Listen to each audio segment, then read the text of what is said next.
Acara kisahku, berbagai kisah-kisah inspirasi yang memberkati, hanya di RSKO FM 107.7 MHz, Radio Suara Kasih, Oikumene Biak.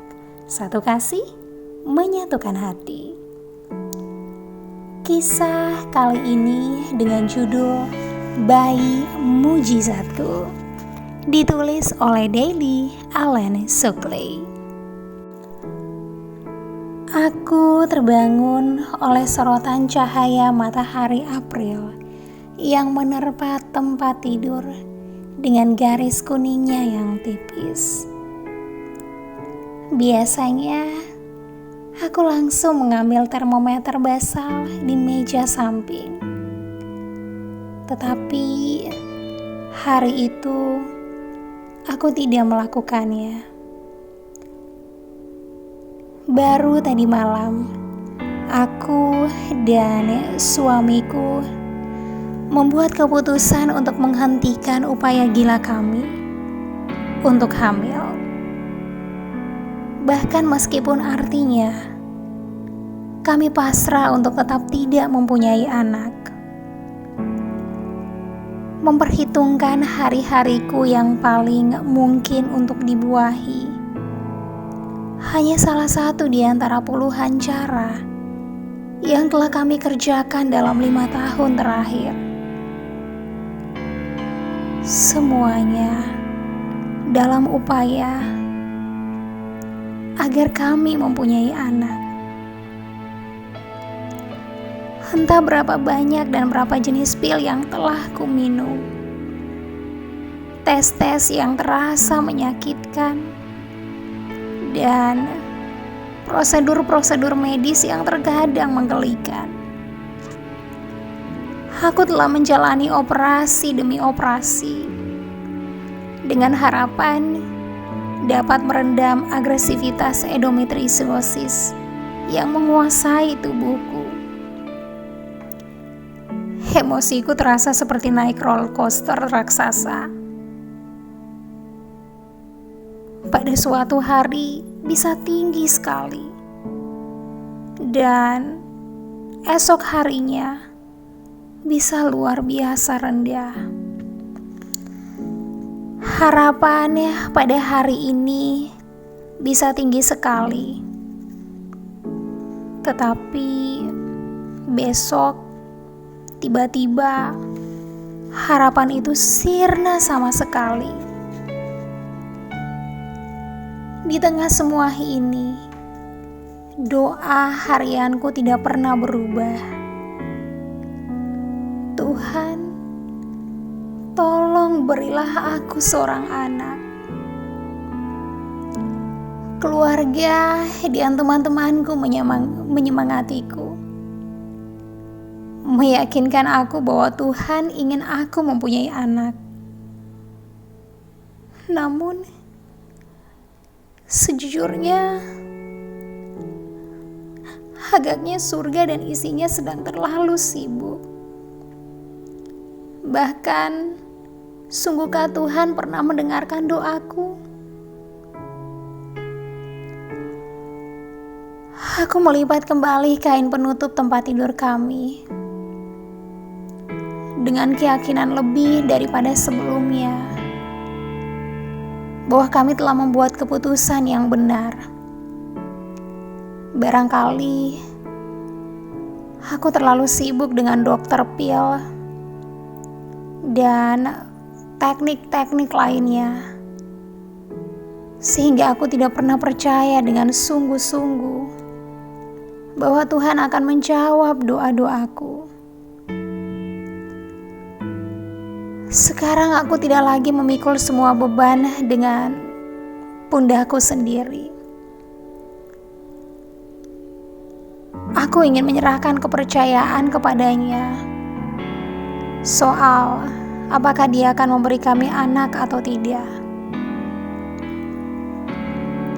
Dalam minggu-minggu sesudah keputusan kami, semangatku naik lagi.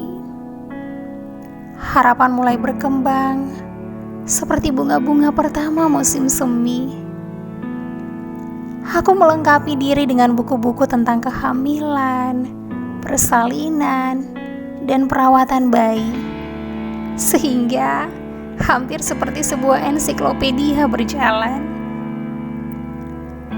Aku tahu tentang kehamilan lebih banyak daripada kebanyakan perempuan hamil yang pernah kujumpai.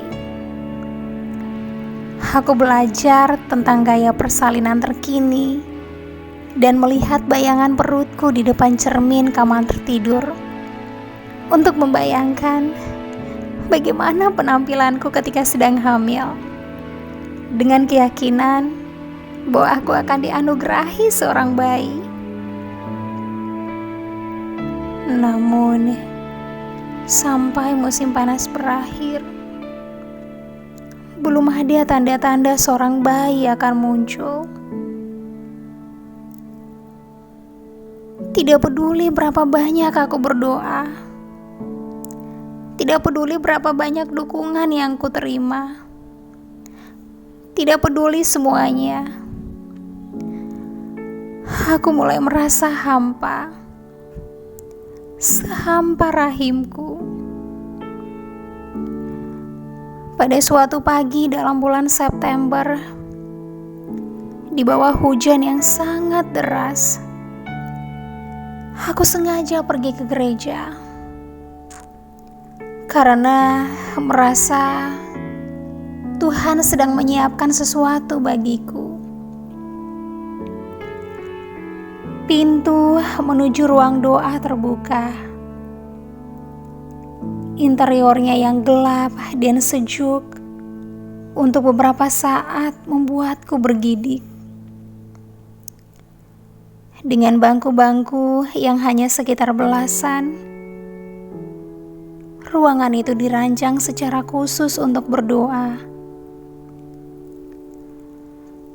Aku menuju tempat yang paling kusukai, berlutut di sana, kemudian memejamkan mata.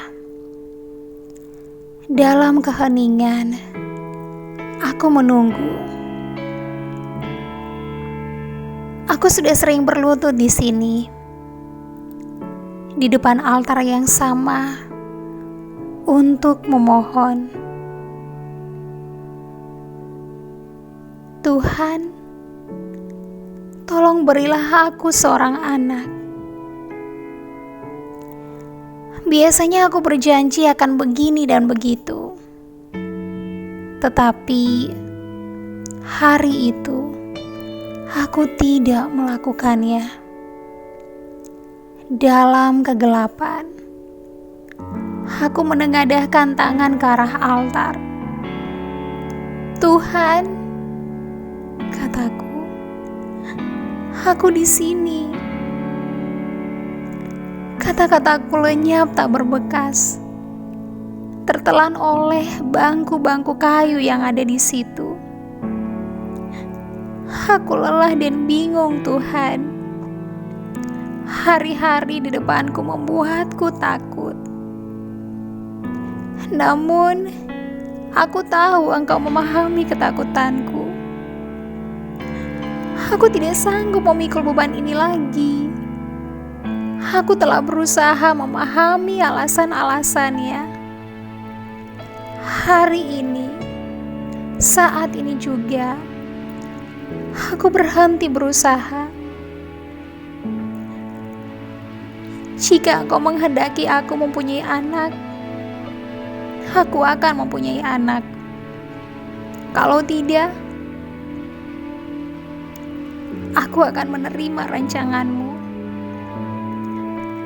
Aku mempercayai-Mu dengan harapan-harapanku, dengan mimpi-mimpiku, dengan masa depanku.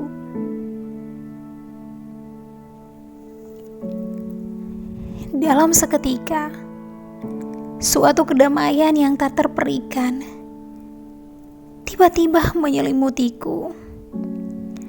Seolah-olah ada minyak hangat yang dituangkan ke tubuhku, dari kepala sampai ke ujung jari kaki. Dan bersamaan dengan itu, aku merasakan suatu pembebasan,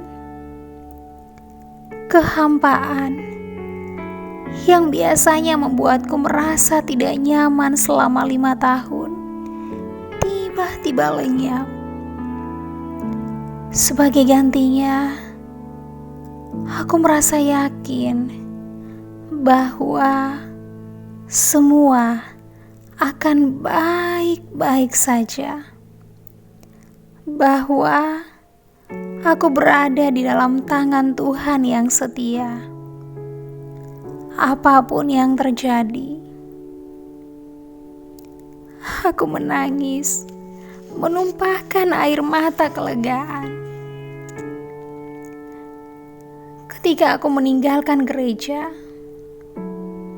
badai sudah berlalu, meninggalkan udara berkabut dengan nuansa pink di mana-mana.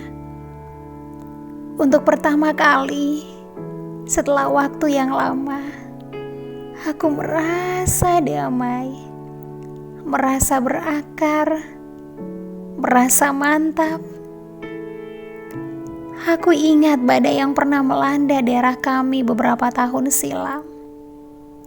Ada pohon yang terangkat, ada pula yang tetap tegak. Perbedaannya terletak di akar. Betul, aku telah didorong, digoyang. Tetapi keyakinanku yang berakar pada Tuhan tetap kuat. Musim gugur telah beranjak dan pada suatu petang dengan angin bertiup kencang pada bulan Januari,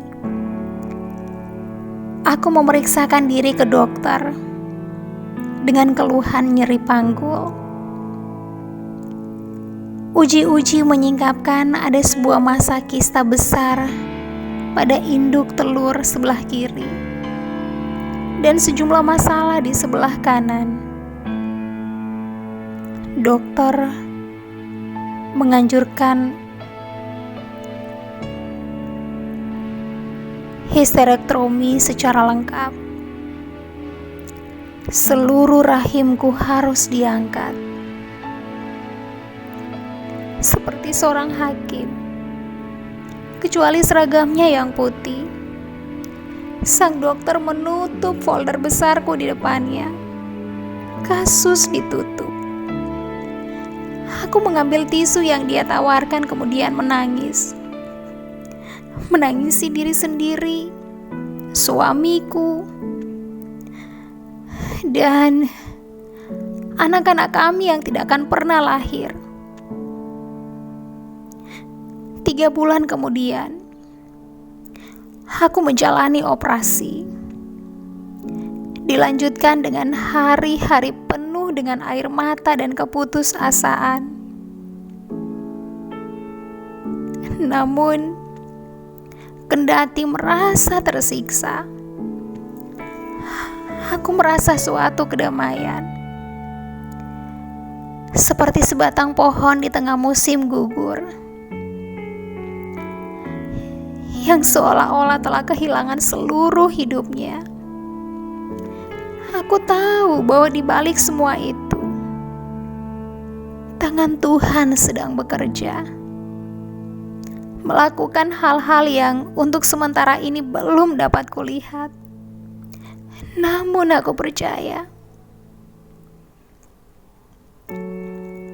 pada suatu hari yang terik di bulan Mei, hanya 6 pekan setelah operasiku, aku sedang menyusun daftar belanjaan di meja dapur ketika telepon berbunyi. Seorang perempuan yang belum pernah kutemui, dengan suami yang bekerja bersama suamiku, bertanya, "Apakah Anda berminat mengadopsi seorang bayi?" Aku terbata-bata selama perbincangan singkat itu. Ketika meletakkan telepon, jantungku berdebar-debar kencang sekali. "Sayang," Seruku kepada suamiku di ruangan lain. Coba tebak, tadi istri dong menelpon. Dia ingin tahu, apakah kita tertarik untuk mengadopsi bayi? Dia harus mendengar jawabannya besok. Menurutnya, bayi itu akan lahir dalam bulan Juli. Sebelumnya, aku dan Stan pernah mempertimbangkan kemungkinan adopsi.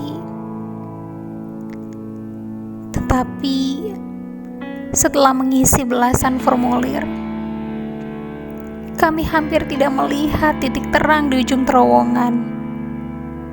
Biayanya tinggi sekali, sedangkan masa tunggunya bisa sangat menyiksa. Dan selalu ada kemungkinan ibu kandung sang bayi kelak berubah pikiran, bahkan setelah melahirkan. Aku tahu bahwa uang kebetulan bukan masalah, tetapi yang paling kurasakan terkait dengan adopsi adalah apakah aku akan sungguh-sungguh merasakannya sebagai anakku sendiri? Aku tidak tahu jawaban untuk pertanyaan ini. Tetapi aku teringat dengan doa-doa yang pernah aku sampaikan. Tuhan, tolong beri aku seorang anak. Dan aku sangat mempercayai keputusannya. Aku dan Stan berdoa dengan sungguh-sungguh pada malam itu. Dan pada pagi harinya, aku mengangkat telepon. Iya, sahutku. Kami berminat sekali terhadap bayi ini. Maka sejak itu serangkaian mujizat dimulai. 6 pekan kemudian, kami dipanggil ke rumah sakit untuk melihat bayi perempuan kami yang baru dilahirkan. Tidak ada yang menyiapkanku untuk saat pertama kali aku melihat bayi itu. Emosi yang tak terperikan melandaku, dan aku tidak dapat berhenti menangis. Oh bayiku, sewaktu aku menatapnya, mengelus kakinya yang mungil, merasakan napasnya pada wajahku. Rasanya dia merupakan perpanjangan diriku. Aku menjadi ibunya pada menit aku menyentuh ibu jari kakinya yang mungil. Secara ajaib, kami saling disatukan dengan benang-benang yang tidak kelihatan. Aku tidak peduli bahwa sampai beberapa saat sebelumnya, bayi itu telah dikandung oleh seorang perempuan lain. Aku cuma senang melanjutkan tugas merawatnya sejak sekarang. Kami memberinya nama Anna Marie, sama seperti nama nenekku dan nama bibi suamiku.